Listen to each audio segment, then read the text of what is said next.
it's very interesting. A lot of people who kind of go through the financial education or personal development side, they read a book or, they have a mentor, but to kind of go through it from the rougher side of it, that you're in a bad place and you kind of have to remake yourself. What a wonderful story of, turning it around and now helping other people do just that. This is the Saskatchewan Real Estate Podcast.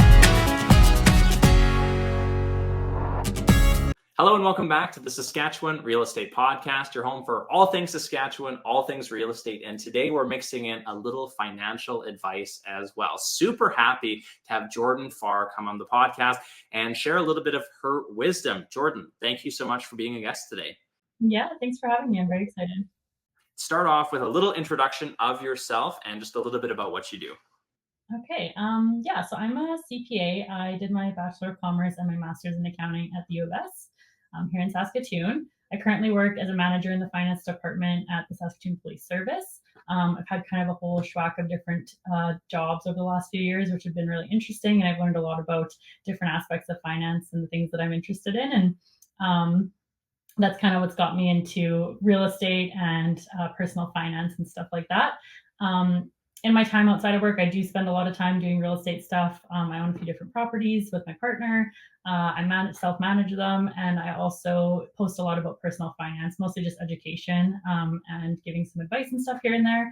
I also really like traveling. My partner and I are going to Japan this fall, so we're very excited about that. Yeah, we just booked tickets, and we have a corgi and a cat. So that's a little bit like short snippet about myself.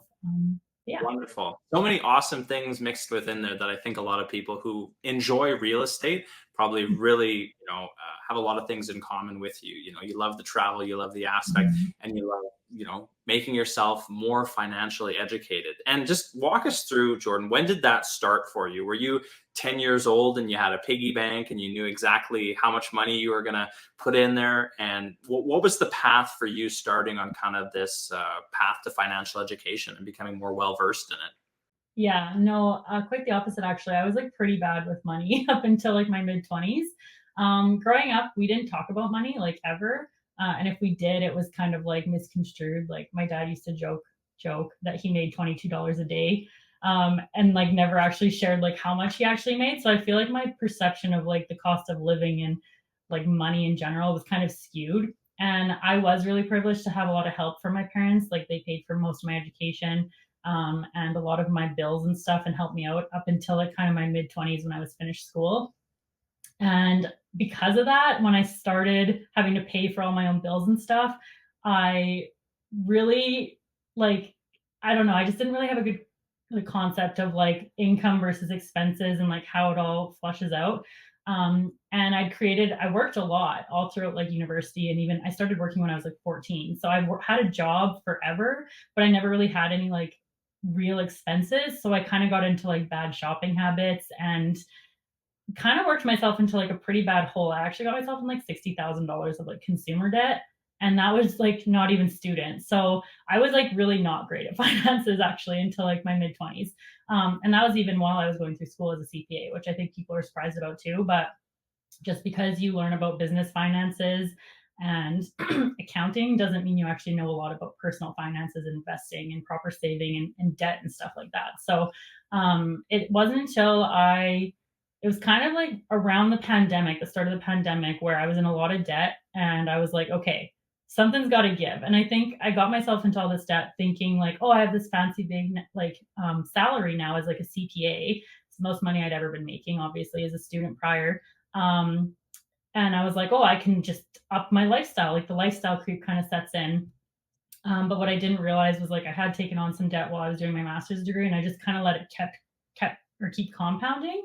And I hadn't really taken into consideration the compound interest working against me. So all of a sudden, what I thought was going to take like no time at all to pay off really quickly was looking like it was going to take a lot longer. And so when I kind of realized that and I was like, hey, whoa, like something's got to stop here. I just kind of had a mindset flip and I was like, I honestly felt like I was kind of drowning financially at that point. And then like my parents didn't know, I hadn't really told anybody.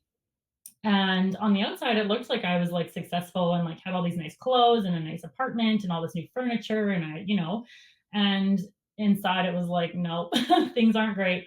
So I kind of had a turning point during the beginning of the pandemic where I ended up coming clean to my parents, and they were super supportive and like non-judgmental. And honestly, that was like the biggest blessing. And they were just like, okay, well, like you need to like turn this around. And so I was like, okay, I need to make some changes. So I ended up getting a different job. I really didn't like the job that I was in before. And I think a lot of that, like not being happy with where I was in life, was also leading to like overspending and overcompensating in other ways. So I ended up getting a different job that was quite a large salary increase. I ended up moving to downsize and like reduce my living costs. And I just started to make a plan, and I started to put basically like every amount of extra money that I had towards this debt. And I got like really kind of obsessive over it, and I almost like gamified it. And that's around the time I started like learning a lot about personal finance in general. I discovered like podcasts and people on Instagram, and I discovered Bigger Pockets, like the real estate podcast. And I kind of just like dove deep into it. And that was kind of the start of like the personal finance journey. Around that same time, I had been like living in a couple of rental properties that I had young female landlords, and something in my brain was like, huh, that's interesting. And I started kind of running numbers and like looking at like the cost of the properties that I was living in versus like what they were charging me rent. And I was like, they're making quite a bit of money off of me, and they're like young females. So like, why can't I do that? And so yeah, that's kind of like the segue into it. And then I just kind of like obsessed over it for like, well, the last like 5 years.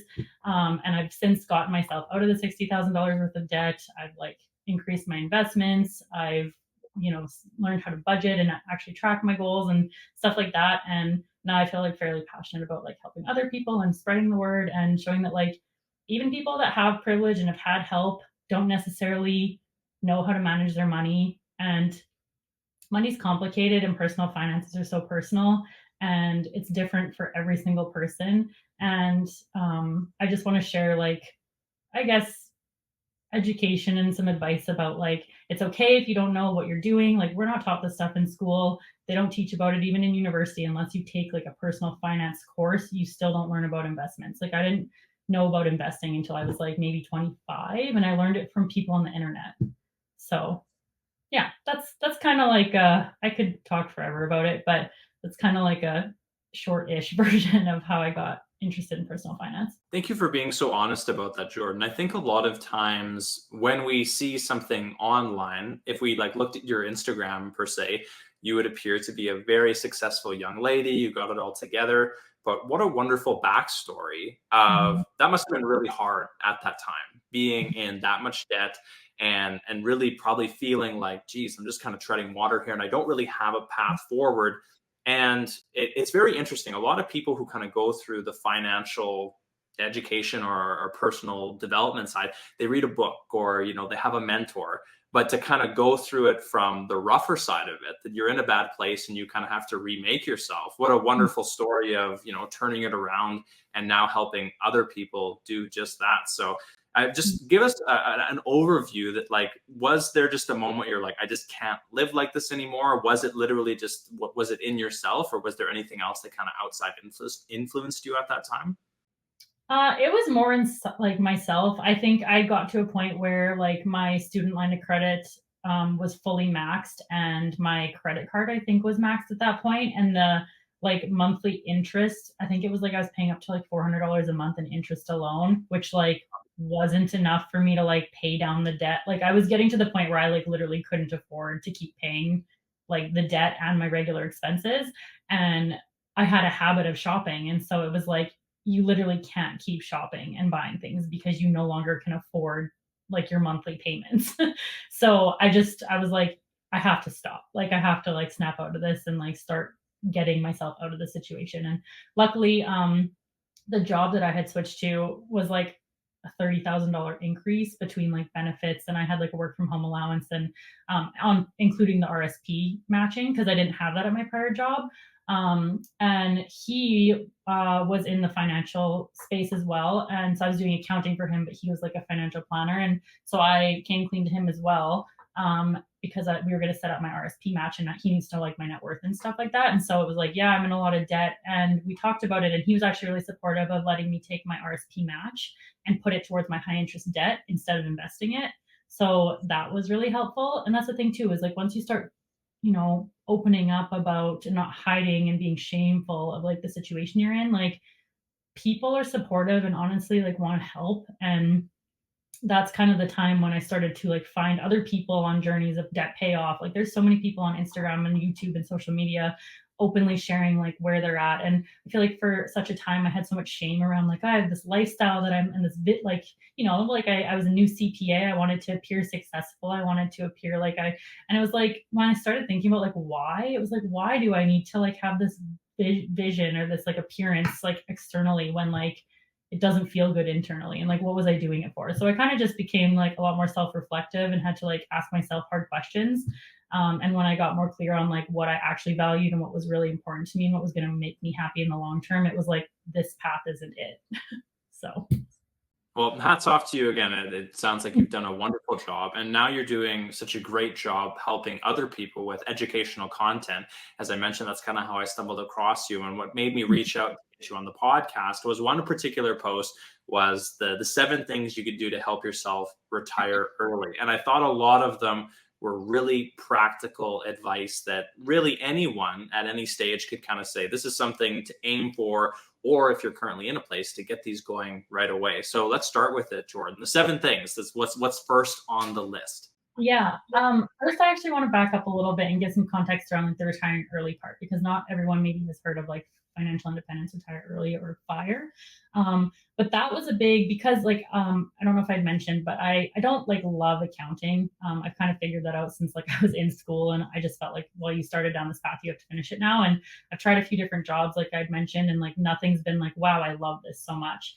And so when I heard about financial independence, retire early, I was like, oh, like there's a way to like be financially independent. I don't necessarily want to retire early. I just want to do things that I'm more passionate about. And some of those things may not pay as high as like an accounting career. So the fact that you can like be financially independent, but long before retirement, like your traditional 65, was like interesting. Okay, how? So I'm sure you've heard of FIRE.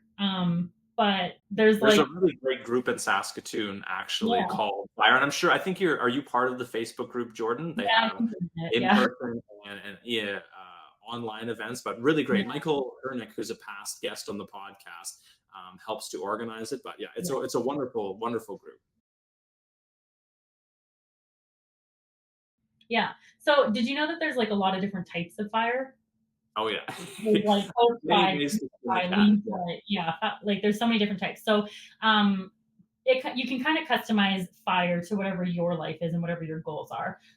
But once I figured out like, okay, this thing called FIRE, how like what are my goals? So for me, like I think the whole like barista FIRE thing is appealing because it's basically like having enough invested that your investments will continue to grow to cover your retirement, but then you can also either take some of your investments and live off them to subsidize your current life. Or for me, I'm making enough that like most of my extra income is going to investments right now. So once my investments are good and they can grow and I don't need to continue contributing to them, or like at least not as much, I can then downsize or downgrade my job to something that like isn't making 100 grand a year. Maybe it's something that's like paying 40 grand a year or 50 grand a year, or maybe it's something that's part-time, or maybe I can start a business and not be stressed about like having no income for the first couple of years, So that to me is why like FIRE is really interesting to me.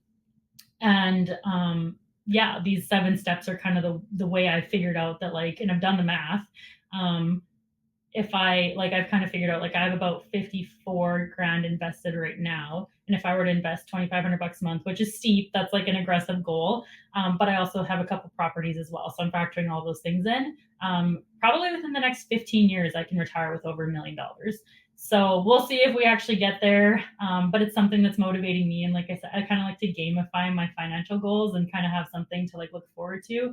And it makes it more fun to save and to see the progress along the way. So yeah, back to the 7 things. So the first one is aggressively paying down debt. So I kind of talked about that. I was in a lot of debt, and I kind of just like honed in really aggressively on paying it down and getting out of it as fast. Once I kind of switched my mind and found out about this financial independence, and I was like, oh, I don't have to work in accounting my whole life until I'm 65. Like, I want to expedite that. I want to like get out of this debt, so that I can start investing and I can start working towards being financially independent and having more choices and options in my life. And so, yeah, like I said, I switched jobs, got a big increase. My boss let me put my extra RSP match towards the debt to get out of it even faster. I kind of gamified it. So I started tracking it. I shared it on social media. That was around the time that I started my Aligned Finances page. And I started sharing my debt pay down journey, like with a bunch of other people that were also sharing their debt paid down journey. So it was kind of fun to have like a community, like rooting each other on and like sharing our wins and stuff. And then, yeah, also just to have like little small rewards and stuff in there when you hit a certain goal, you pay off a certain amount to remember to like celebrate and like enjoy the process as well. So, that was kind of like the first big one. Also, like when I realized that like high interest, like some of those loans were like over 7%, was compounding against me. Like I said, I was paying like $400 a month in interest that I hadn't clued into when I took those loans out. Because again, the banks don't sit down and explain to you how this is going to work. They're just like, oh, take this $40,000 line of credit. Yeah, no problem. Oh, you wanted 30? Here's 40. And nobody sits down and explains to you like how much interest, if you max that out, you're going to be paying per month. And a lot of like students are like, oh, I got this big pay raise. Like I was making 65 grand, I think at the time, which was pretty good for a new grad, but it's not like crazy amounts of money. And you don't factor that $400 a month payment into your budget when you're, doing your budgeting. So that was kind of like the first one, was paying down debt and getting out of debt.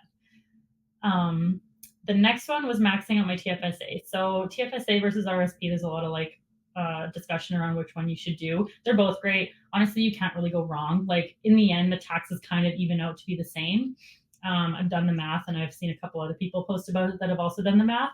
It's more so like I guess like which one makes more sense for you. So TFSAs are a lot more flexible. You can take the money out with no consequences at any time. So that's not necessarily a good thing, because TFSAs, the best benefit from them is when you put your money in and allow them to grow like longer term. The most benefit is like the tax-free growth. So the longer your money sits in that account and grows, the bigger the gains are in the longer term. And so it's flexible, which is good, but it's also like the most you're going to benefit is if you leave your money in that account and invest it. RSPs, so that's another one. The third is to contribute to RSP to reduce your taxable income. So now that I'm at $100,000, I think the Saskatchewan for 2024 is around $111,000, and then you go from the 20% tax bracket to like the 26% tax bracket. So if you're below 100 grand, still fine to use your RSP, but you're not going to get the same like tax benefits from it as if you're in a higher tax bracket. So for example, my partner is above the 111,000. So we're planning to put about like 20 grand into his RSP to lower him down into that 20% tax bracket again. And then the real benefits there is if you're in a higher bracket now than you think you will be in retirement, you are essentially saving the taxes there, but you still have to pay them in the future. So I'm trying to kind of strategize which account makes the most sense for me at which stage If of I my could hop income. in a little bit on that And one take too, advantage of both Jordan. of Some of those. that might also be like planning around buying a home. If someone is thinking about potentially using something like the RSP home buyers plan, it might make more sense to contribute the money to the RSP plan to be able to withdraw it for the purchase of the first home, if you're not also utilizing things like the first home savings account. Yep. But yeah, really great points on that. What's next on the list, Jordan? Yeah, just to add to that, I would say like, yeah, if you're planning on buying a home, the FHSA is actually like, go do that one, because even Way if you better. So much better. well, it's like it's the same. You get the benefits of the RSP and the TFSA, so it's like a tax deduction when you put the money in, but it's also tax free when you take it out. So like no brainer. And the nice thing about the FHSA is you can roll it into an RSP if you decide not to buy a house. So there's really no downside. Just make sure that you aren't currently a homeowner or haven't owned a home with your spouse or whatever in the last 4 years, because otherwise you don't qualify for it. Yeah, it's too bad. I own a house already, so I can't take advantage of that one, but it's a really awesome account for anybody who wants to buy a house in the next few years. Definitely. The next one was just hold ETFs and investments for the long term. So like your TFSA and your RSP are the accounts. And then once you decide which account you're going to put your money into, you want to actually buy investments. So index funds in Canada are kind of like the umbrella. So ETFs and then mutual funds fall under index funds. Mutual funds, I wouldn't recommend. You have to buy them through like a financial advisor, and they have a lot higher fees than ETFs, which a 2% fee. It doesn't sound big, but it can add up to be like hundreds of thousands of dollars over like the lifetime of your investments. Like there's a calculator online if you wanted to. I forget where it is. I can find you the link, but you can actually like calculate. I think it's on Get Smart About Money. You can calculate the fees and like over the lifetime, I forget the numbers, but my partner and I were looking at them the other day, and it was like I think it was maybe like a $2 million portfolio in like 30 years. You would pay like $700,000 in fees with a 2%. Wow. Yeah, it's crazy. It sounds small, but it's not. So like a 1%, even like a 0.5% fee difference adds up huge over 30 years because again, it's money that you pay each year that if had been left in your account will compound and grow and over like 30 years, right? So it ends up being a lot. So ETFs, exchange traded funds, are just like a small basket or like sorry a big basket of like a lot of like different little like snippets of different stocks. So instead of just buying like one stock like Apple, if you buy an ETF you can like for example there's one ETF that's VFV in Canada, it's through the Toronto Stock Exchange, and it tracks the S&P 500, so you can own a snippet or a little piece of the top 500 stocks or top 500 companies in the US just by buying one ETF or one share or one piece of that ETF. So they're more diversified, which lowers your risk. They're cheaper in terms of fees, and you can literally just buy them through like an app on Questrade or Wealthsimple, or even a lot of banks have good trading platforms nowadays. So that's my strategy, is to just buy and hold ETFs for the long term and like to not worry when the market fluctuates because it's going to roller coaster. That's how it always happens. But in the long term, it always trends upwards. So that is number 4. What are we looking at? Actually, before, I always kind of wonder about this too. Instead of just trying to like hit the lucky strike of picking like, oh, I know this stock is going to rocket up. Just give us a broad overview of why, as we'll say, beginning investors or people who aren't even like focusing on this every day, why an ETF might be more advantageous than trying to pick single stocks.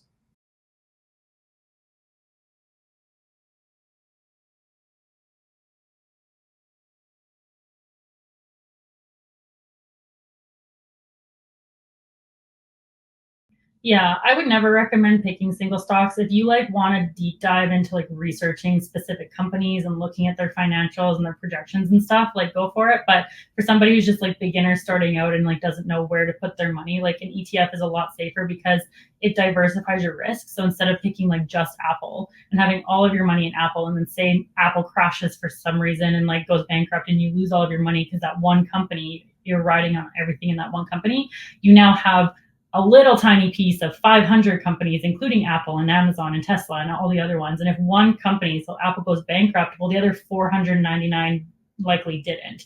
So your investment, if you have like $1,000 in an ETF versus $1,000 in just Apple, is going to be way less volatile than if you just owned one stock. So it's easier, it diversifies your risk, and ETFs are good because like you can buy some that like have, ideally you kind of want a broad market ETF. So you want like S&P 500 is a really good one. People like that, but also like the total US stock market's good. The total Canadian stock market's good. The total, like there's global or international ones as well. There's REITs, so real estate investment trust. There's a lot of different ways that you can kind of buy one ETF that has holdings in all of those things. So it reduces your risk. They aren't going to necessarily grow at the same rate that just buying Apple is, but they also won't decrease or decline at the rate that it also could if you just had one stock. Does that make sense? Awesome.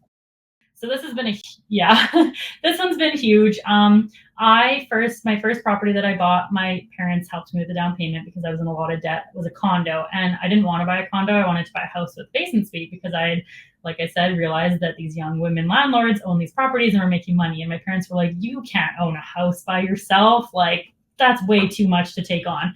So they were like, "We'll only help you if we buy a condo." So we bought a condo. And then shortly after that, I met a guy. He was moving in because he worked a seasonal job and there was not enough space for us. And so his parents were like, "Hey, we'll help him with the down payment for his first property." And he was lower income, so he wouldn't really qualify to buy a place on his own. So combined, it made sense for us to buy one together. Wouldn't recommend that. Didn't turn out good. Don't buy properties with people you haven't been in a relationship with very long. And if you do, make sure you have an agreement ahead of time, because that didn't go super great. In the end, I did keep the house. I paid him out for it. It's all good. But it did get a little messy there for a minute. But anyway, so we ended up buying a property because I was like, hey, real estate, like I want a house hack, I want to be a landlord, whatever. So we ended up buying a house with a basement suite in it. And I was paying, I think, $1,300 a month to own my condo, which I still own. I rent it out. It breaks even. I don't make any like cash on it. It's just 1,300 bucks is what I get paid, and that's what it costs. The house, though, however, I think when I rented the basement suite out, we only had $800 between the two of us left to pay for the cost of the house. So again, I bought this house in the pandemic. The interest rates were like 2% or less. And the market was just different. So like, I think the house was originally listed for like 300,000 and I got it for like 254. So, and it was ugly. Like we did a lot of renovations to it and it put a lot of like DIY and time into it.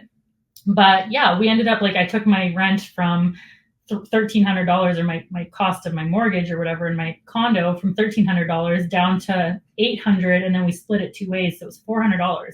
So if I know not it's not appealing to everybody to like share a space with a tenant, but honestly, like it was kind of just like living in our own apartment. We had a two-bedroom suite or like space upstairs, plus an entire backyard and a garage, which was better than what I had at my condo. And the tenant lived in the basement. Like it wasn't that big of a deal, but the amount of savings that we had, like the tenant was paying me $1,300 a month as well. So to have that extra income helping cover bills, like that also helped me get out of debt a lot faster because I had extra income like now available to put towards the debt.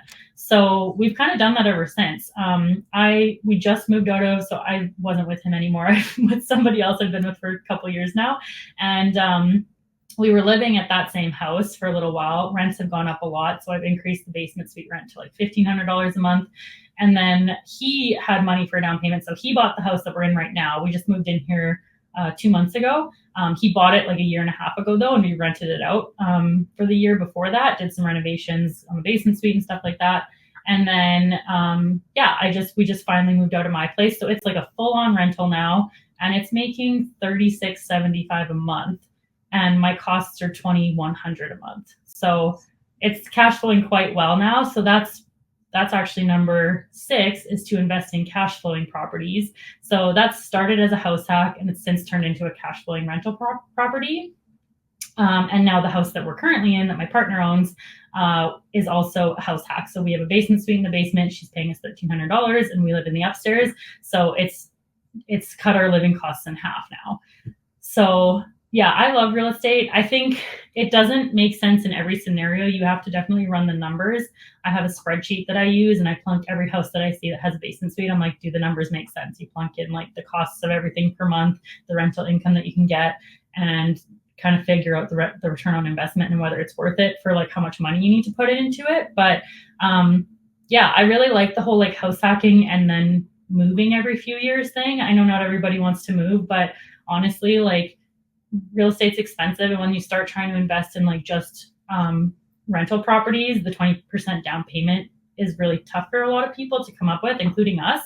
So being able to put 5% down, live in it for a while, reduce your own living expenses, and then move into another property with another 5% down, and then now cash flow that property as long as the numbers make sense and you can actually do that is, I think, a really good strategy to help get ahead and have a little extra cash to put towards your debt or your investments or whatever. You were totally right, Jordan. So I love number that one. 5, House hacking is one of my favorite is investment, reducing not even living costs investment through house strategies, even hacking. more lifestyle strategies. And I would say, especially for young folks who are going to school or just getting those first jobs, a house hack can be anything. Even if we take back to your first condo, if you have a 2-bedroom condo and you rent out one of the rooms for $600, you've now offset $600 of your expenses in that property.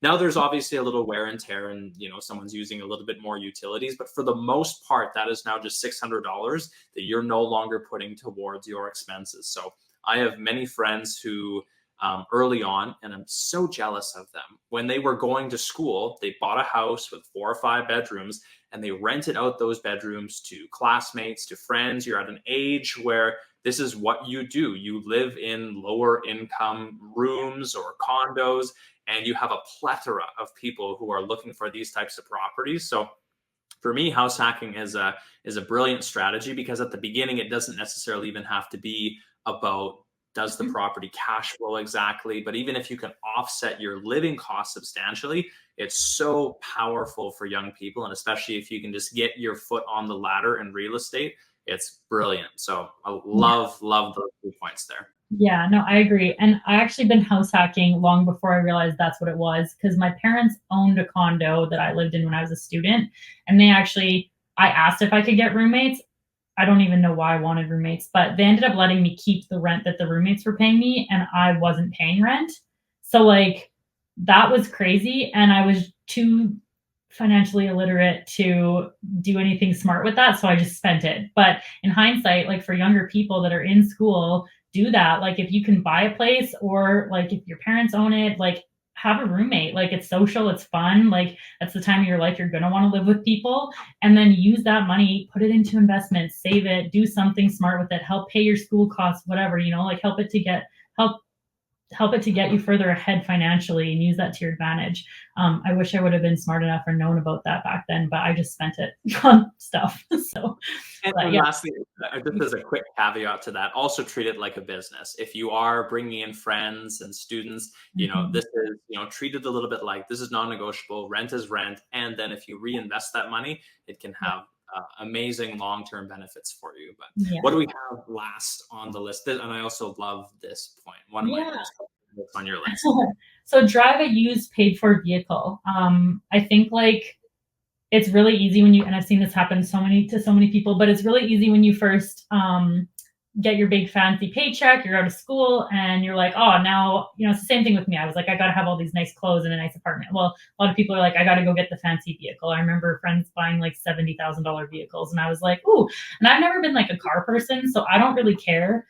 But I know a lot of people really like nice vehicles, and teach their own. Like where you spend your money is up to you, but I think it's important to realize that like you only have so much to go around, and if you're spending a significant portion on a vehicle compared to relative to your income, like then you're choosing that's what you value. So like just make sure like is that what you value, and is that like what your financial goal is right now, is to like have a fancy car? And if it's not, then maybe reprioritizing or looking at a different option for vehicles. But yeah, for me, again, I was lucky. My parents really um they tried to set me up for success financially, but I think because they did so much and they helped so much and we never talked about it, it almost just kind of like kept financial literacy away from me, if that makes sense. Like it kind of like stunted my ability to learn about finances. So they did buy my first car, which I'm really grateful for. And I drove that thing for 7 years, and I would have kept it longer. I loved it. It was like a Volkswagen Tiguan. It was cute and perfect for like a new student. But I had a deer and I totaled it off. And the money that we got from SGI, I ended up just like putting back into a lesser expensive vehicle. And I've had that thing for like 6 years now. It's been paid off. And I have acknowledged that my parents won't be buying my next vehicle. So I've since started a savings bucket where I'm trying to put about $5,000 a year into a savings account, so that in the next 4, 5, 6 years, when I'm anticipating needing a new vehicle, I will be able to cash flow it myself. Um, so yeah, I think that's an important one. A lot of people end up with a really expensive car payment. Like if you're paying $700 a month to a car, like I get it, cars are fun, but like they do the same thing. They get you from point A to point B, and they don't appreciate. Like they depreciate, especially if you're buying a new one, like the first couple of years, like so much. So it's best advice is kind of to buy one that's 2 to 3 years old. That was the car that I own now. We bought, I think it was 2 years old, and it had only like 18,000 kilometers on it when I bought it. And it was only like $22,000, which is still enough for a vehicle, but it wasn't like a 40, 50 or $70,000 vehicle, which is what a lot of people that I know were like leasing and financing. So that vehicle's been great. It's been my vehicle costs are low every year. I mean, I pay for some maintenance and gas and like insurance, and that's kind of it. So that's been a really good financial decision, and one that I think I will continue to do in the long term. So I can't fathom spending that much on a car and then having the value of it decline so fast. There are 2 points on the vehicle one. Number one, just like in house hacking, if you have a roommate who's helping pay for your rent, in the same way, if you have the ability to not have a monthly payment on the car, that's money that you can now allocate to other things or have bigger savings. Secondly, car payments can hurt you when you're trying to buy investments or buy real estate due to the high payments correlated with that vehicle. And as you accurately point out, one is going to depreciate and one is most likely to appreciate. And Yeah. so it really breaks my heart a lot of times when folks come in to get a mortgage and we have a really high car payment that essentially wipes out their ability to buy a home.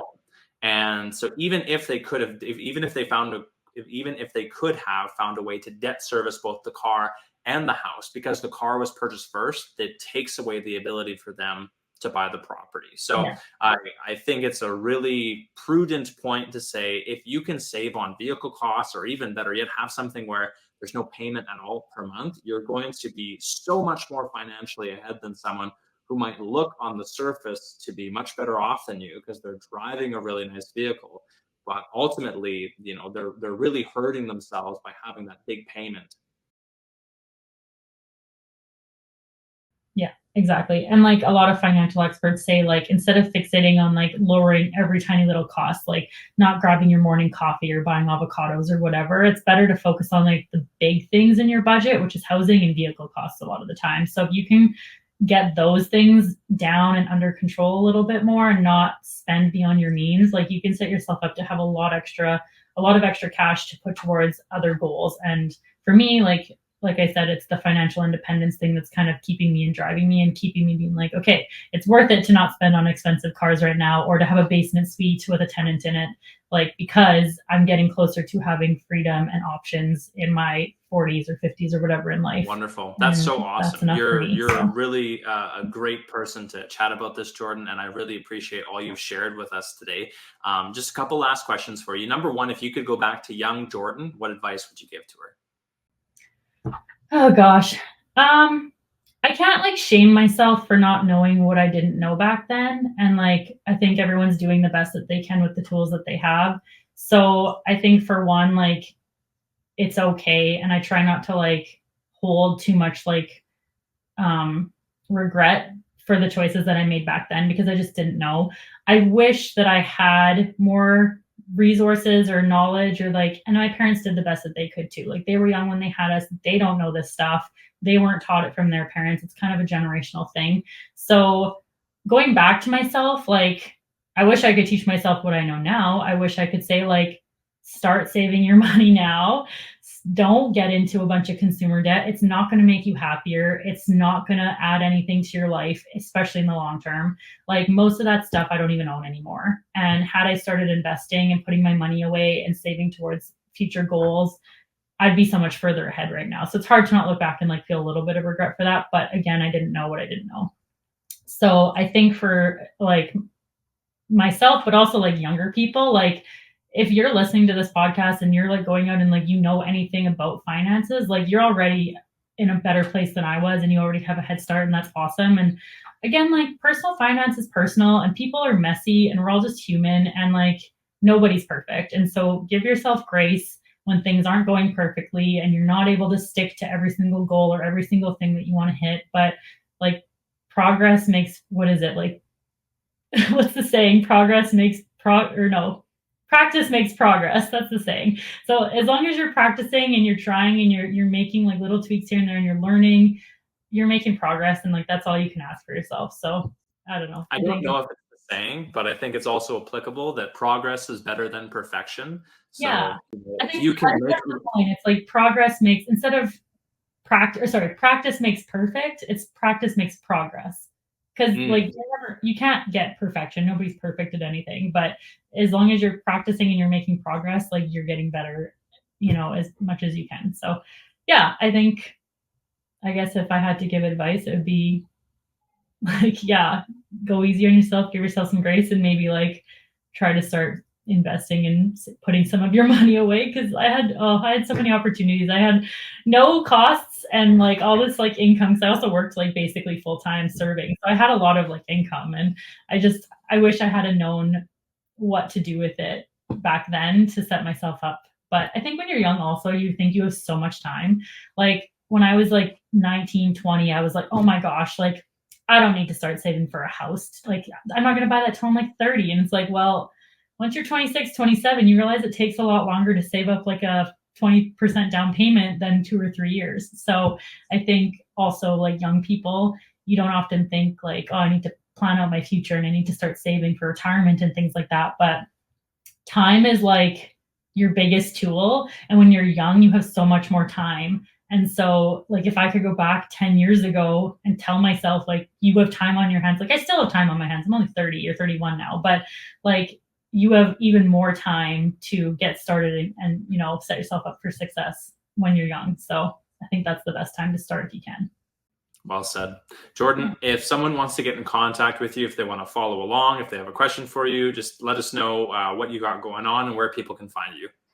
Yeah, I don't really do like a whole lot of like I don't sell courses or anything like that at the moment. Maybe down the road I'd like to, but right now I just have an Instagram page. It's Aligned Finances. If you want to follow me, I just share kind of a lot of my own personal stuff. I think financial transparency is something that I lacked a lot when I was younger, and had I been able to see how other people were doing things, or like I just feel like finances is such a taboo topic, and it's scary to share, and it's scary to like to talk about, I guess.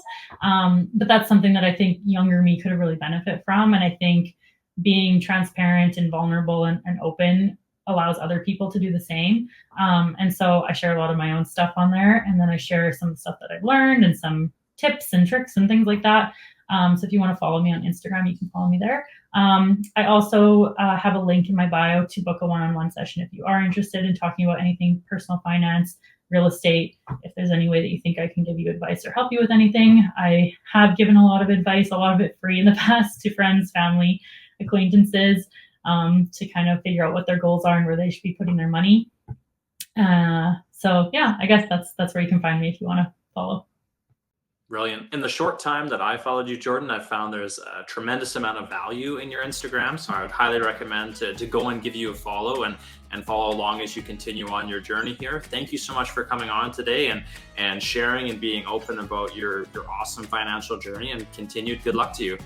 Thank you. Thanks for having me. It was really nice.